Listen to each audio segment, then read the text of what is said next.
You are listening to the 2 and Out CFL podcast, a proud member of the Canadian Football Podcast Network. I think people would be, you didn't really eat it, but I mean, I can't dislocate my jaw like a snake and fit that whole thing in there. Grab some poutine and a double-double. It's time for the 2 and Out CFL podcast. Now they have to kick it out, and they do! Every week, Travis Currah. Does anybody still care about this podcast? And Brazilian Ty. Hunters are people, too. Talk fantasy football, bring you the latest in CFL news, and sprinkle in a little bit of nonsense. Are you kidding? This is unbelievable! Ready, set, hunt! And we are a part of the Alberta Podcast Network, powered by ATB. It's Travis Currah and Brazilian Ty with another off-season check-in. And Ty, the worst thing ever happened to me last weekend. And I think you know where I'm going with this. I made a tweet about it, and I know raisins... It can't be worse than mine. Oh, yeah. Raisins are a hot topic when it comes to the CFL community. When it comes to butter tarts and things like that, which... And we've had some adverse interactions with raisins the last 2 weeks between the two of us. Yeah, we have. So I was doing the Canada Winter Games. They were in town last week for a couple weeks, and I emceed the Biff Naked and Chaos show. And not a bad show to be at. And I was in the VIP section. So you had free chips... You had free chocolate-covered peanuts. It was great. And you had a great side view of the stage. So I had a bag of chocolate-covered peanuts, and I'm like, well, you know what? It's VIP. I'm going to have another one. And I'm like, well, that peanut tasted really weird. And I had another one, and I'm like, those aren't peanuts. They're raisins. And I look at the bag, and I felt so betrayed. So betrayed. It was one of the worst moments of my life. I like Glossettes, and mainly just because of the chocolate. Like, I'm not a big raisin guy, but the chocolate coating, I mean, there's enough chocolate where it kind of kills the taste of the raisin as it is. Well, yeah, and once I knew it was when you're raisins, not expecting it, yeah, I was okay. But when you take a bite and you're like, something's wrong with that peanut, and I should probably not be eating it. Yeah, like when you take a bite of a chocolate-covered almond and it's like kind of soft. Yeah, that's like, not good. That's not right. So you were betrayed you keep too. Eating them. Yeah, Sunday night after supper, went into the rec room because they have a big TV and it's in HD. So I went to watch the evening draw of the Brier, and I grabbed 2 chocolate chip cookies, and I ate the first one with no problems. Waited a little bit, and about the start of the 7th or 8th end, I'm like, I'll have my other cookie, and then by the time I finish that, this end will be over. I'll go watch the last 2 in my room. Took one bite. I actually didn't even break my bite off. It was an oatmeal raisin cookie instead of a chocolate chip cookie. It was upside down in the tray and with all the other chocolate chip cookies. So I was upset. I didn't even eat it. I threw it out. Oh, cookie roulette! Like, you were so betrayed. It ruined my night. And I also had to, and I had to watch Brendan Botcher curl, so I mean, it's not like it was a good night to start. In the Huddle with Currah and Ty on the 2 and Out podcast. All right, it's not the busiest episode of all time, but I think we've got enough things to put together an episode right here. I wouldn't normally lead with something like this. We're already on the topic of food. Weird. Let's shift over to stadium food. I don't know. My heart stopped in more ways than one when I saw what BC Place is going to be selling this year, and it makes me really want to go to a BC Lions game again. I went last year. Riders were in town. And you know what? They have great game day production in BC. Now they've got a legit quarterback, an MOP, and what they're selling for food there, holy crap. If they're not selling 25,000, 30,000 tickets a game, that is not good. So I don't know how to describe this to you. It is probably the biggest burger I've ever seen. I really don't care how much it costs, but here's what it's got. It's got 3 beef patties, also on the burger, 3 chicken strips, 6 pieces of bacon, and one hot dog. Oh, man. And it actually looked like there were fries on it, too. That thing is massive. The only thing I don't understand is that they want to attract people, I'm sure people will, and there will be a handful of people that go to the game just to get that burger. Right. The only problem I have with it is if you eat that burger, somebody else is going to have to, you're going to have to replace the person that ate that. That person's not going to be able to come back to the next game. So you're basically killing off your clientele with heart attacks and high cholesterol. Don't get me wrong. If I'm going to go to BC Place, I'm going to get one. But it seems counterproductive. But I mean, joking, of course, as to kill off your own clientele. But no, that thing looks amazing.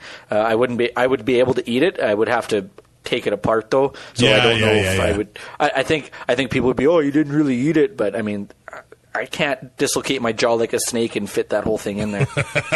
Would you try the rainbow grilled cheese? Did you see that? Is it just food coloring? I don't know. I'm assuming. Unless it's some kind of I only really like cheddar and mozza, so if it's some kind of weird Gouda or whatever, I'm probably not going to eat it. But this burger, I really want to try. Now, I don't know if I can make it to Vancouver this year, but next year, it is definitely on my bucket list. And that's one of my favorite things about baseball. It'll be your bucket list because that has to be the bottom of the bucket list. It has to be the last thing you do because you might not have a chance to do anything else. That's my favorite thing about baseball. Spring training's underway, and every year the ballparks and even the minor league ballparks reveal what the new food items they're going to have. And I think we could use some more of that in Canada. And I give a big thumbs up to BC Place and the BC Lions for leading the way here. I would like to see this come across the country. Although every time I go to Mosaic Stadium now, I go for the pierogies and kupasaw. I love it. You have to. It's a staple. They're actually good. And then when you get to the bottom of the Mosaic, I really don't know if it's butter. It's probably water and condensation, but there's a good inch of melted goodness at the bottom of it. Yep. And then I haven't drank some it yet, but and I some might. Bacon bits and Labor Day, man. Pierogi eating contest? Day. No, I want you to drink it. I might get the yardstick at Labor Day. 24 pierogies? I tried that last time I was there. How many did you eat? I think I got through 19. Oh, come on. You can't stop with 5 to go. No, man. It was touch and go leaving the stadium on the bus. Every bump I hit, I just wanted to hurl. And then I got to Chamberlain and had to make a pit stop. Oh, the old Chamberlain pit stop. Did you get ice cream at least? Well, not it was closed because it was late or later, but I still got a ice cream sandwich from the gas station where I used the bathroom. There we go. Speaking of Mosaic Stadium, Grey Cup 2020 will be in Regina and 2021 will be in Hamilton.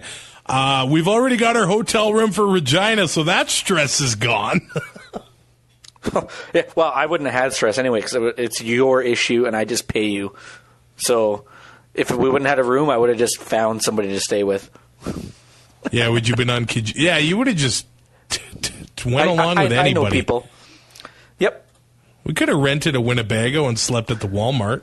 Yeah, if there was a plug-in. We can get a couple 100-pound propane bottles. I have my ticket. I can fill them. The Hamilton one is going to be interesting. I've done some research. Hotels in the city center are at a premium there as well, although there are more outlying communities within driving distance than Regina. So, I mean, we're gonna get stuck in Kingston. I really hope not. I'm going to try not to be, but I got to get to Hamilton and see the Grey Cup there. That being said, ticket prices have been released for this year's game in Calgary, and there are a lot of complaints, but it's really par for the course. These tickets are not more money. Okay, Edmonton's kind of the outlier, but they're right on but par that's a with 55,000 seat stadium. Yeah. Too. They're right on par with the Ottawa Grey Cup, the Winnipeg Grey Cup, and the Toronto Grey Cup. Actually, the premium seats in those 3 Grey Cups were more than the game in Calgary. So, I mean, there's no temp seats. There's not that many cheap seats. $120 are the cheapest seat if you're not a season ticket holder. And actually, they're offering Stamps fans, if they renew for 2 seasons instead of just the next year, they get a further discount on their Grey Cup seat. So if there's a Stampeder season ticket holder that is going to renew anyway and doesn't want to go to the game, I'm your guy. Let me know. The only thing I have a problem with is the goal line seats being as much as the midfield seats. Yeah, the premium section there is pretty... It's a little big. It is big. Yeah. Basically, if you want to sit near an entrance and you don't want to do 60 stairs, you got to pay some money, but... It might be worth it. It's kind of par for the course. It's the way the Grey Cup is these days. Mm-hmm. I mean, if fans want to talk with their wallets, I would not be opposed to that. We'll see if they make the changes here, but that's what it's going to be in Calgary. I wonder if the Grey Cup has peaked, and I don't mean that in a bad way, but about 10 years ago, when it was in Edmonton, it sold out in, a week. And that was like a really high point for the league. I wonder if we'll ever get there again. It just seems like people have changed even in the last decade. They really are not keen on sitting outside in November. No, and the TV product is so much better now than it was even 10 years ago. I have a projector at home, and there is a difference compared to my 65-inch that I have as well, but it's not that big of a difference, and the production value and the picture that you can get, you can sit at home, you save all that money, you don't have to worry about transport, cabs, a hotel if you're going to stay overnight and all that stuff. So I get that. At the same time, Grey Cup is an event, so I mean, and it's the CFL's premier event. You got to expect premier pricing, and like you said, fans want to talk with their wallets. That's fine. You're all for that, but I think that if somebody doesn't go, somebody else is going to take. Like I don't know. It would take en masse amounts of people to not buy tickets to make an effort, because bitching and moaning on Twitter isn't going to make a difference if people are still buying tickets. Now, there's been sort of a rumor. What do you make of the CFL possibly moving this year's playoff games, other than the Grey Cup, to Saturday? They've done it before, and ratings kind of cratered. I get not wanting to go up against the NFL. I know that we've said that, and even said about moving the season up, about having to go against the Stanley Cup Final. It's just less competition on Saturday in Canada, anyways. I mean, I know a lot of college football fans. I am one myself, but if it's a CFL playoff game, I'm probably going to pick the playoff game over a college football game that it doesn't really matter, because the 4 teams that are in the playoff are already in it. It's already decided. So. Saturday is nice because, I mean, if you're going to get in one, you still have Sunday to recover. But they've tried it before, and it wasn't that big of a success. But maybe now things are different. It could work. I wouldn't be opposed to it. You still have. It's not like it's going to be a super short week leading into the division semifinals. It's only one less day, so I don't see an issue with it. If the ratings crater, though, I mean, you kind of got to keep it on Sunday. I don't know. It's tough. Like I don't see an issue with it other than the ratings, and they need eyes to make money. So I do just see that Hockey Night in Canada is a bigger threat than regular season NFL football. That's just me when it comes to ratings. But you go 11 o'clock, 2 o'clock, and that rolls right into Hockey Night in Canada. A lot of people have brought up the point that U Sports playoffs are during that time as well, and I know they get, at this time, broadcast by the competitor, and the last few years there have been just absolute blowouts a lot of the time, with Laval just crushing whoever comes out of the Atlantic provinces. But there's that point as well. So the last time they did it on Saturday was 2008. And the East semifinal that year was Edmonton versus Winnipeg. So all of your ratings are coming between Vancouver and Winnipeg for that semifinal weekend. And that's at 10 a.m. And the ratings, I know a lot of people crap on the attendance in Toronto and stuff like that. The ratings do well in Toronto and that area of southern Ontario because the population base is massive. But it was Edmonton versus Winnipeg for an East semifinal. That doesn't really speak to those people in southern Ontario at all. No, you've alienated half the country with that.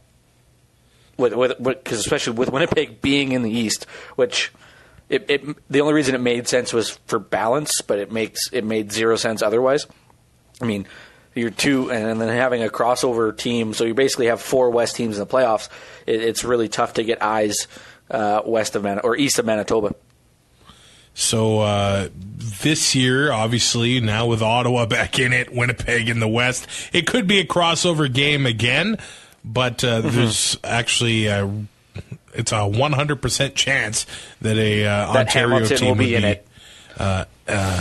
Because Montreal's not. So we're totally writing off Montreal then. I am. All right, fair enough. It's almost like they don't have a quarterback or something.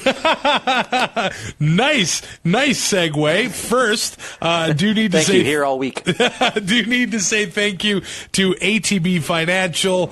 They are the title sponsor of the Alberta Podcast Network, and they make it run right now. So if you're looking to invest some cash, whether you want to save up for your first house, save up for a vacation, save up for Grey Cup tickets, because of how much those things are, head to atbprosper.com for as little as $25 for contributions that you're making.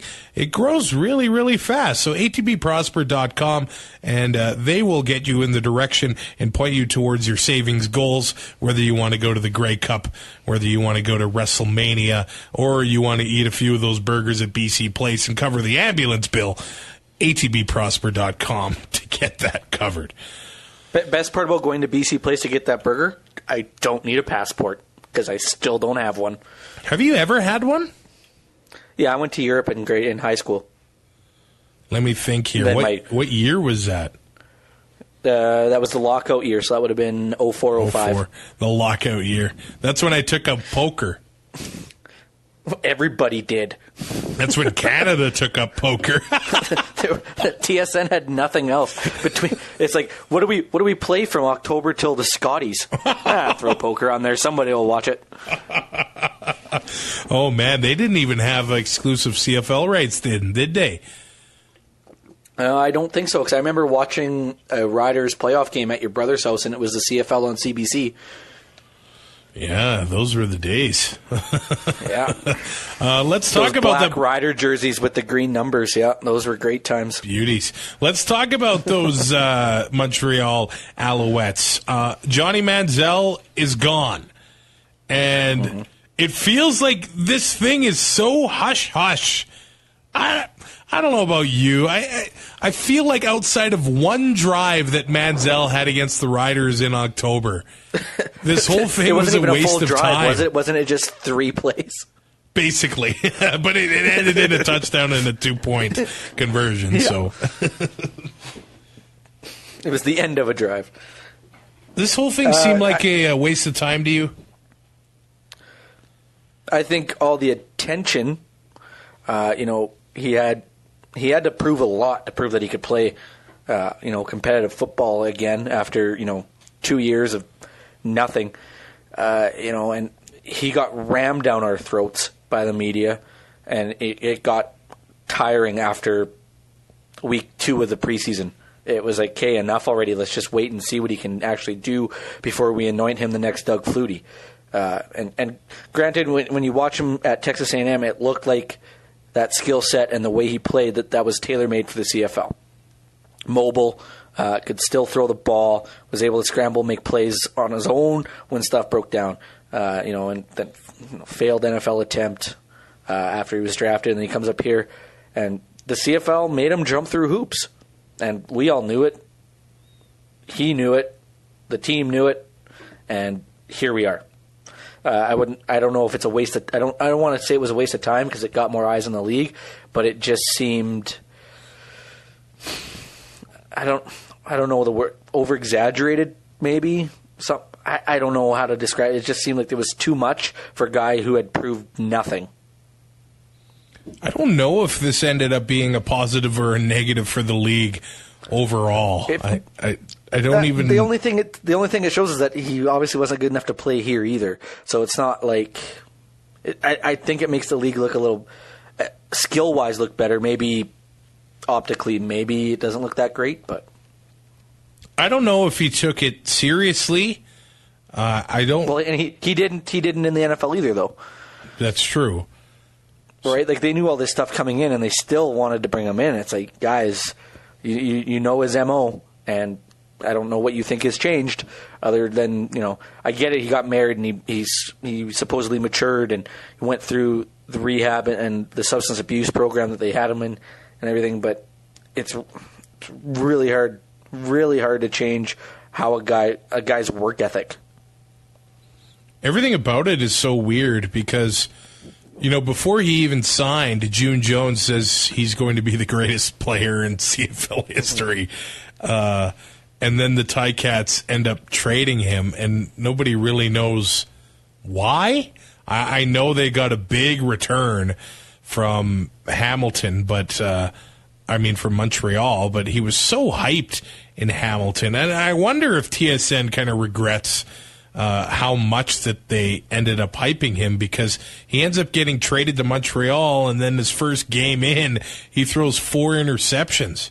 And then if you had the Eskimos defense that night, though, you were laughing. Yeah, and the whole Montreal situation had a ton of questions too, because he was missing practices with quote unquote the flu, and then Sherman took him out and put Pipkin in, and Pipkin was playing well for his credit. And now we're here where nobody even really knows why. There's all kinds of speculation, and there's all kinds of conspiracy theories why he is now out of the CFL. Justin Dunk reported that he had some conditions to his contract, that he had to attend these meetings to keep him on the straight and narrow and keep him on the right path. But, if you're going to... I just find it bizarre. The stuff that he went through off the field before he ever came to the CFL, and he misses a meeting or two, and that's the reason he gets kicked out? I find that really, really fishy. And, he didn't show up to the whole jersey unveil. When your offensive tackle is front and center on stage for the new logo being unveiled, isn't that a bit fishy too? I know there's all kinds of conspiracy theories, people saying he wanted to play in the AAF, but they're paying everybody $70K. He could have made $400,000 in the CFL this year, so he would have made more money by staying here and then going next year if the league even survives. So I don't know. There's a whole cloud of mystery surrounding this. If I'm assuming one of the conditions was mandatory drug tests. So I don't see him failing that. Knowing that he's going to be tested. He's gone through all the substance abuse stuff that he's gone through in the program. I don't think it'd be that. I know Justin Dunk saying that, he had meetings with the league and, it's almost like a parole officer check-in. If he misses one of those, I don't think they were cutting him any slack. I think it was, you either do this and there's just no room for error, and, a slip-up and you're done. There's also the conspiracy theory out there that he orchestrated it to make sure that he failed to meet conditions so that he would be released and would have the opportunity to go to the AAF, and that's supposed to be the NFL's development league now. Other than the fact they're still exploiting the NCAA, but I mean, maybe he sees that as a better option to get back to the NFL, but I don't know. I don't think we'll ever get the full story until an engraved on the nation comes out in 30 years and tells us the story. Well, and I think the whole NFL thing, I think they were watching him in Canada. Like, don't kid yourselves. They wanted to see if he was going to apply himself to the game here, work hard, and succeed, and none of that happened. No. But, you look at guys like Mike Riley, and he shows up early. He's the last one to leave. He does nothing but watch film and prepare. And we saw it. We heard about it at Texas A&M. He was missing meetings and not preparing properly. We heard about it in Cleveland, the same thing, and Montreal, the same. It's the same old song and dance, and they still thought Leopard would change his spots, and they were proven wrong.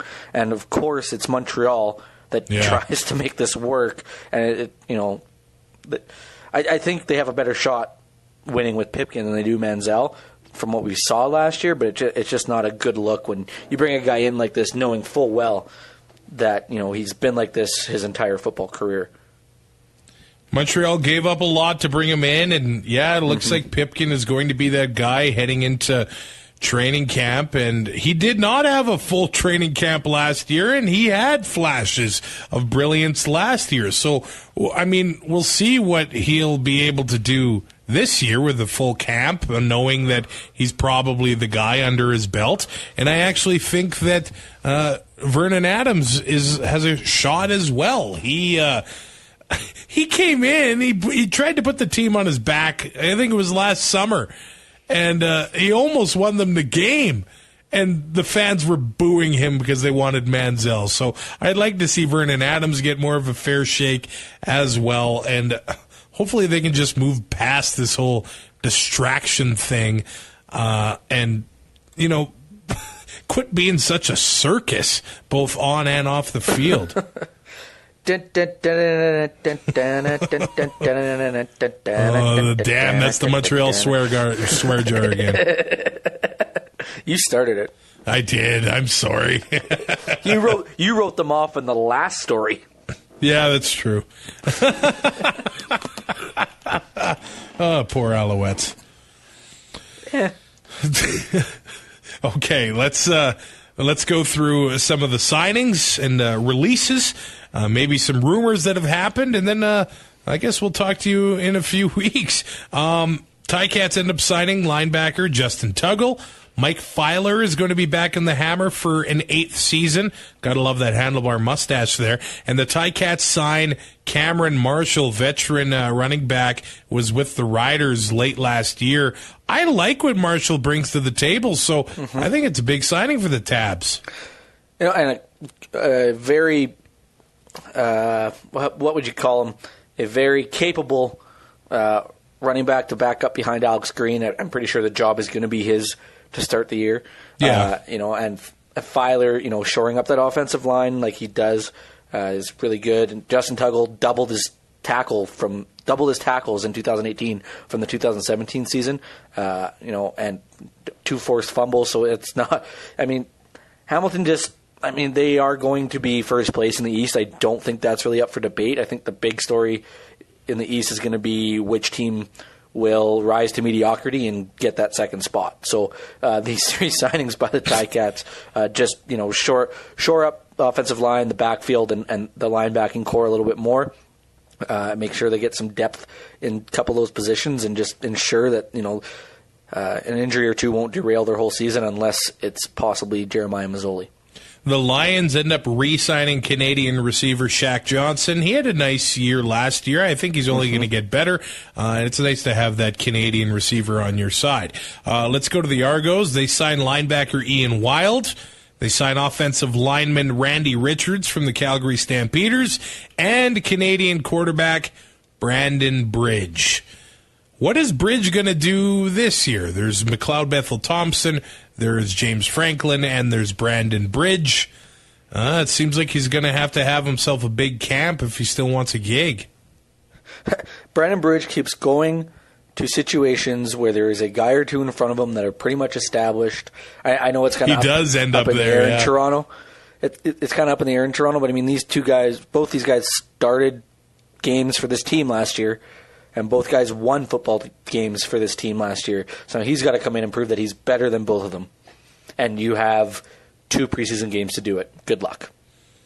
Yeah, I do wonder. Well, there was a thought that the Argos would trade one of Franklin or Bethel Thompson, but I think just about everybody else is really kind of set. Ottawa, but would you want to trade them in the division and have them come back to bite you in the ass? I don't know. Yeah, the Argos end up making releases, Terrence Plummer, Cassius Vaughn, and Johnny Sears Jr. Keenan LaFrance returns to Saskatchewan, and this is a big retirement. Travis Lulay hangs up the cleats, and it's sad the way it ended up. Because in 2011, he wins the Grey Cup, he's the MOP, and then after that, it was just injury problem after injury problem after injury problem. I guess he was pretty close to playing in Saskatchewan this year, but he just decided it's best to not play. And he's definitely one of the good guys in the CFL, always one of the guys that you would want on your side. I mean, there's nothing unlikable about Travis Lulay. So I think he'll be one of those guys, and I hope he's one of those guys that sticks around the league and maybe becomes a coach in the Canadian Football League, whether it's with BC or with somebody else. But he actually wrote kind of like a reflection on his career that was on 3 Down Nation a couple of weeks ago when he announced his retirement. It was a really good read. So I think he'll be a guy that sticks around the game for a while, but he spent his entire career with the BC Lions. He threw for over 20,000 yards in his career, 127 touchdowns, and he got that Grey Cup in 2011. So I think it ended up okay for him. Yeah, it just sucks that he didn't get to retire on his own terms. It's kind of, I know that he's the one that retired, but I mean, just the body breakdown and the injury year after year. You look at guys like, Wayne Gretzky, for example, was still productive when he retired. It happens a lot in baseball where, you can become a DH and still be productive. And then you get guys like Travis Lulay have to retire due to injury, or, I know not a lot of people are going to watch NASCAR, but I mean, Darrell Waltrip, one of the greatest drivers in NASCAR history, his last 11 years never won a race, and then finally decided to retire. So it's not like, at least Travis Lulay didn't have to go through years like that, where, years of just mediocrity and not winning. But it sucks that he didn't get to decide when he was done. His body just broke down on him. Yeah, it was a rough few years for him, but one of the toughest guys to ever play the game, and I think one of the classiest guys as well. I guess we could talk Lions still here. It looks like they could be trading Solomon Elimimian and David Foucault, an offensive lineman. They need to shed some salary after giving Mike Riley that monster contract. That's what that says to me.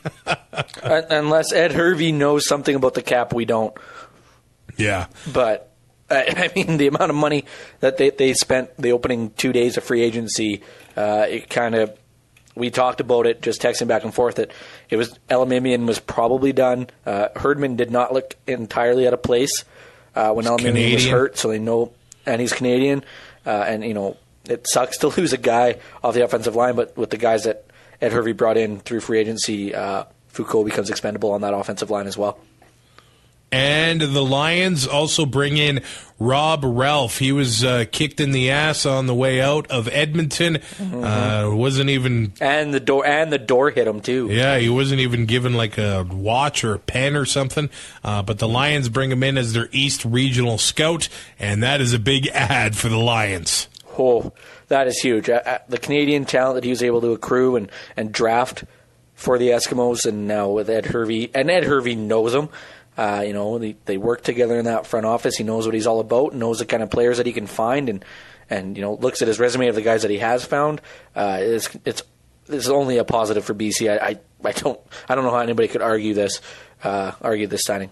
Some Alouettes news. Luc Brodeur-Jourdain is back in Montreal. Veteran offensive lineman there is good for the Alouettes to have him there. Jermaine Robinson and TJ Graham sign in Montreal for 2 more years. And former Montreal coach won a couple Grey Cups there. Argos coach won a Grey Cup there. Mark Trestman will be coaching in the XFL next year with the Tampa Bay team. Did you watch that unveil video? No, all I saw was like the still, like before the video starts, like as I was scrolling through Twitter, and he didn't have a hat on, and I'm like, ugh. The video is one of the most I kept scrolling. Boring videos I'd seen. What, you expect Trestman to be a super exciting guy? Come on. But it almost seems like the XFL is already more legit than the AAF. Well, let's just wait until they actually get a game played. And like, for Vince McMahon to say we're not going to have anybody with criminal records, dude, good luck. Yeah, how are you going to fill a league when you're already getting players that aren't in Canada or the NFL? The Alberta Football League couldn't even live up to that. Oh man, we'll see. I don't think he follows that same. Well, I'm trying to think of any wrestlers that have criminal records anymore. I'm sure if we did some digging that there would be. All they do is have secret affairs with other wrestlers until they're busted on Twitter or somebody makes a stupid comment on air. Yeah, that's true. You know what? As a wrestling fan, though, they've done tireless work to clean up that image in the last they had to 10 years or something. A lot of that had to do with Linda McMahon running for office. I think so. But that's a whole nother conversation. Because you can date back the last time you saw blood on Monday Night Raw to when Linda was in public office. Yeah, it happens by accident now if a guy bangs his head on a post or something. But, man, I was watching some 80s wrestling on the WWE Network. Just about every match. Just blood all over the mat. I'm like, holy crap. Because as a kid. And then you had Jimmy Hart around. As a kid, I was desensitized to it. But now, watching the current product and going back, it's like, whoa. Did that match really need blood? I don't know. Yeah, color never hurt. Like we saw it in SummerSlam a couple years ago when Orton got opened up by Brock. Yeah. And that was a big surprise. The hard way. Brock maybe took it a little too far. But when it does happen now, it's like a treat. Yeah, that's exactly it. So it means more when it happens now. Yeah, it's like there's a reason this is happening. So we're at this point of the offseason when we talk about color in wrestling matches. Kayfabe is dead. So Fat Tuesday was on Tuesday, or in 2 and Out's world, Tuesday. I had Hey, wait, what? I had a ton of tacos on Tuesday. I know it's Pancake Tuesday, but man, I have so many pancakes. I went for the tacos on Tuesday, and then Wednesday was the start of Lent, right? And I think Mardi Gras is underway in New Orleans. It's all craziness. What are you giving up for Lent? I think I'm just giving up. I've seen that a few times. You're just giving up. No, well, I want to say Coca-Cola, but I haven't had a Coke in over 2 weeks now. So I'm going to give up CFL stats for the next 40 days because I am done career numbers and I don't have to look at them again until we get closer to the season. So I'm not even going to open up that spreadsheet. I'm going to give up chocolate-covered raisins. That's not even a thing. You can't because you wouldn't eat them on a regular basis anyway. So something that I do on a regular basis. Holy man. I can't give up pancakes. I was going to say Pepsi, but I don't drink that either. Can I give up Footloose? Because my knees are still bruised from the wedding. I'm going to give up deodorant. Oh, I'm sure Taylor will love that. I'll think about it. We are a part of the Alberta Podcast Network, powered by ATB, and we need to just shout out the network in general. It's so fun to be a part of this group, and 2 podcasts from the network actually won awards at the Canadian Podcast Awards in Toronto. So cross-pollination it's in the business series. They actually won in that category at the Podcast Awards, and the Bothy Storytelling Podcast was named the Outstanding Arts Series. So look at that. 2 Alberta Podcast Network shows winning at the Canadian Podcast Awards, and we've actually got a new affiliate podcast in the network that is done by the Edmonton Public Library, and they won a podcast award at the Outstanding Branded Series. So what are we doing, Ty? Hey, we won the first ever CFL Twitter Award. So, I mean, we are the OGs, if you think about it. So should we start this campaign now to win a Canadian Podcast Award next year in the sports category? Can we do it? Well, what's more important to you? The podcast award or beating Zach Evans in round 2 of whatever food challenge you're going to have? Are you saying I can't have my cake and eat it too? Well, we got to pick one and go with it. Like, it's going to be a lot of training if you guys are doing brisket. Let's be honest, that's a lot of red meat. I actually started training on Monday. I'm like, I don't care if it's minus 20. I'm going for a walk. My beard is just disgusting. And weird. I have actually given up caffeine for the past few days, too. I thought you were going to say you were giving up trimming it. I should do that. Yeah, that, no deodorant. I'm sure you'd still be married from breakup time. Travis Currah and Brazilian Ty with another off-season check-in. I don't know when we'll talk to you again. We'll see how the news goes. I think we're going to be seeing some new era merchandise roll out for the league in the next little while. And the CBA discussions are going to be going on as well. So hopefully we get a deal sooner rather than later. Rate and review, subscribe as well on iTunes, and we will talk to you soon. Thanks for listening. Find more great shows like this at CF Pod Network on Twitter.